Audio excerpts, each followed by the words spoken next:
When you hear the word giant, what's the first thing that pops into your head? Probably some big, clumsy monster from a fairy tale, right? But what if I told you there's a completely different story out there? A record that paints a picture of giants not as monsters, but as the original caretakers of our world. Right off the bat, the record we're looking at today makes its point crystal clear. It says, quote, "The giants are not the monsters described in the mythical books." Now, this isn't just some small little correction. No, this is a direct challenge to centuries of folklore. It's asking us to basically throw out everything we thought we knew. So that leads to the really big question, doesn't it? If they're not the bad guys, then what in the world are they? Well, according to this record, they had three pretty incredible and very specific jobs. Okay, first up, their role as the original gardeners. So I want you to completely forget that idea of giants as these clumsy, destructive beings. This record says they were the exact opposite.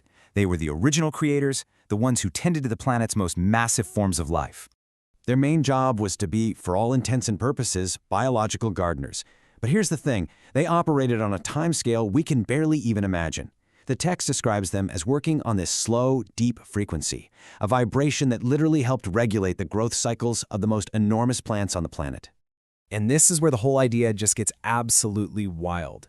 The source suggests that landmarks we can go out and see today, places like Devil's Tower in Wyoming, they aren't geological formations at all. They're actually the petrified stumps of the colossal, ancient trees that these giants used to take care of. I mean, just try to wrap your head around that for a second. So they were gardeners, but that's not the whole story. Not even close. Their second major role as the guardians of the world casts them in a totally different light, as incredibly powerful protectors. Now, to really get what they were protecting, you first have to understand the map of their world. The record calls the place we live the Inner Pond, and it claims that beyond this massive ice wall, there are these vast, mysterious lands called the Outer Continents. The giants, they were the guardians of that critical boundary. And their duties were really specific. They served as a living shield for all the smaller species living in our realm. They made their homes in what the text calls the Green Rings, these dangerous transitional zones right at the border. And their primary job was to confront any unauthorized beings, which the record calls vipers, that tried to cross over from those outer continents. So they were gardeners, and they were guardians. But where are they now? This brings us to their third and maybe most mind-blowing state of being, one that connects them directly to the landscape we see every single day. I want you to think about this for a second. Have you ever stood and looked at a huge mountain range and just felt small? You know that feeling of awe, that deep, almost ancient connection you get? Well, the source we're looking at here suggests there's a very specific and pretty unbelievable reason for that feeling. It turns out that feeling of awe might not just be a feeling.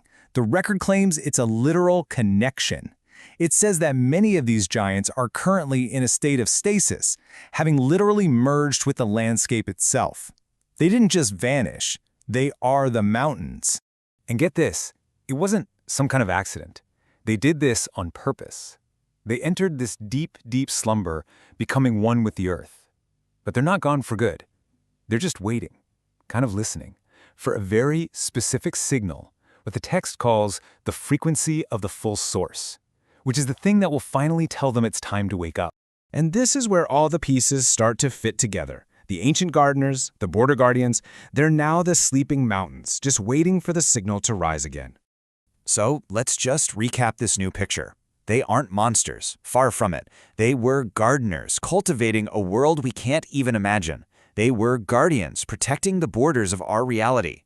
And now they are sleepers, integrated into the very rock and soil beneath our feet, just waiting.